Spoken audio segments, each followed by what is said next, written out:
Religion bias आरो अबा मोनसे रिलिजनखौ हेड खालामनानै खोथा बुंनाय ओंखायनो बेफोरबायदिया मोजां नङा। प्रमद बर'नि दैदेननाय सरकाराव बेफोरबायदि दैदेनगिरिनि बुंफबजोबनाय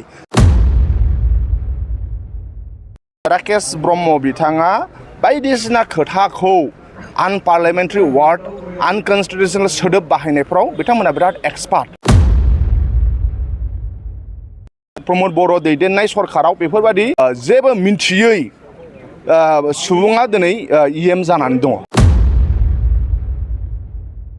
बाइ इलेक्शनब्लाबो जोङो बिराद गोगोम। बावैसो सान सिगां बिटिसिनि इएम राकेश ब्रह्म बिथाङा निसिमा बिटिसि बियाबनि एमसिएलए जेम्स बसुमतारीखौ खृष्टान धोरोमारि सुबुंफोरखौ पकेटाव लानानैसो राजखान्थि खालामो होनना बुङो। बेनि सायाव मा फोरमायगोन? दुखुनांथाव बाथ्रा, सासे रिप्रेजेन्टेटिभ आरो सासे इएम जालायलायनानै गभर्नमेन्टनि मासियाव जिरायनानै बिथाङा मानाव गेदेर चिरां डिस्ट्रिक्टनि बिपिएफनि प्रेसिडेन्ट प्लास निसिमा समस्तिनि एमसिएलए मानगोनां जेम्स बसुमतारी आदा बिथांखौ बेबादि मोनसे सोदोब बाहायनाया बिथांखौ मुगैथाव आरो बिथांखौ धिक्कार होथाव।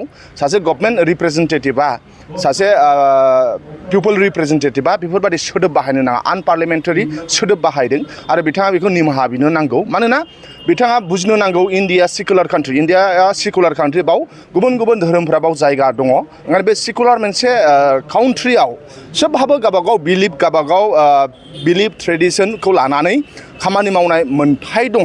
दा ओंखायनो राकेश ब्रह्म मुसलपुर समस्तिनि एमसिएलए प्लास दा प्रमद बर' दैदेननाय सरकारनि इएम बिथाङा बेबादि मोनसे आनपार्लियामेन्टारि सोदोब आनकनस्टिटिउसन सोदोब बाहायनायखौ बिथाङा मोनसे मुगैथाव आरो बिथाङा लाजिथाव आरो बेफोरबायदि मा होनो रिलिजन बायास आरो अबा मोनसे रिलिजनखौ हेड खालामनानै खोथा बुंनाय ओंखायनो बेफोरबायदिया मोजां नङा। दा ओंखायनो प्रमद बर'नि दैदेननाय सरकाराव बेफोरबायदि दैदेनगिरिनि बुंफबजोबनाय जेरै एन्टि मा होनो समाजनि खोथा बुंनाय आनपार्लियामेन्टारि सोदोब बाहायनाय दैदेनगिरिफोरनिफ्राय जों मुक्ति जानो नांगोन। ओंखायनो आं बेखौ धिक्कार होदों आरो बिथाङा बेखौ निमाहा बिनो नांगौ आरो सेकुलार कान्ट्रिखौ बिथाङा सासे गभर्नमेन्ट मा होनो रिप्रेजेन्टेटिभ हिसाबै बिथाङा बुजिनो नांगौ। जेम्स आदाया बिराद इन'सेन्ट आरो बिराद थान्दा मानसि। दादागिरिया माखौ बुङो? दादागिरिया गावसो दादागिरि। गावथ' फिल्मनि एक्टर बादिसो नुयो आं बेखौ। मालाबा मा होनो हिन्दीमेनना शेखार जायो बासनि, मालाबा ना बोनो। सासे एक्टरनासो बिराद एक्टिं थायो। जों कमन मानसि, जोंनाव ना आदा जेम्सनाव मा होनो बिनाव ना मामा दङ। बे मोनसे इन'सेन्ट सिम्पोल गावसो फिल्म एक्टर बादि मालाबा गुबुन गुबुन रुप लानानै गुबुन गुबुन माबायाव फैयो। ओंखायनो बिथांमोनासो एक्टिं खालामनो रोंगौ, बिथांमोनहा दादागिरिनि एक्टिं खालामनो रोंगौ, बिथांमोना गाफ्लानो रोंगौ, बिथांमोनासो दादागिरि।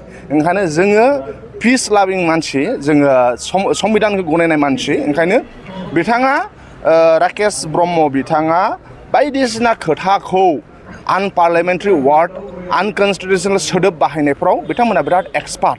जोङो मा होनो दुखुनांथाव आरो दुर्भाग्यजनक होननांगोन जोङो जे प्रमद बर' दैदेननाय सरकाराव बेफोरबायदि मा होनो जेबो मिन्थियै सुबुङा दिनै इएम जानानै दङ। खाथियाव सिडली बिधानसभा बिभागनि उफ्रा बिसायख'थि बिपिएफ हिसाबै बेसेबां थियारि? जोङो बे बाइ इलेक्सन बिथांमोना रुलिंआव दङ। दा बाइ इलेक्शनब्लाबो जोङो बिराद गोगोम। जोंनिफ्राय बिपिएफनिफ्राय मानगोनां सुद्ध आदा बिथाङा टिकेट मोनबाय आरो नमिनेसन गथायबाय। खासिक'ट्रा ब्लक जोंनि बिपिएफ मावख'आव मा होनो बिराद लाइमोनफ्रा दिनै जइन जाफैदों आरो बेखौ नायनानै दिनै मिथिगोन जेराव जेराव बिपिएफनि दैदेनगिरिफोरा थाङो रायजो राजाया बिराद बरायदों। जोङो दिनै अप'जिसनाव थानो हागौ, नाथाय सिडली इलेक्सनाव जोङो अप'जिसनाव थानानै रुलिंखौ जोङो फेजेनगोन। मानोना बेयो रायजो राजानि लुबैनाय, रायजो राजाया बाबाय। इउपिपिएलनि दैदेनगिरिफ्रा दा साननो हागौ बिथांमोननाव फैसा दङ, बिथांमोनहा दादागिरियै बिथांमोनहा सिगि सग' खालामनानै लाइमोनफोरखौ 100 थाखा 200 थाखाजों बायनो बिथांमोना बेखौ सानगासिनो दङ।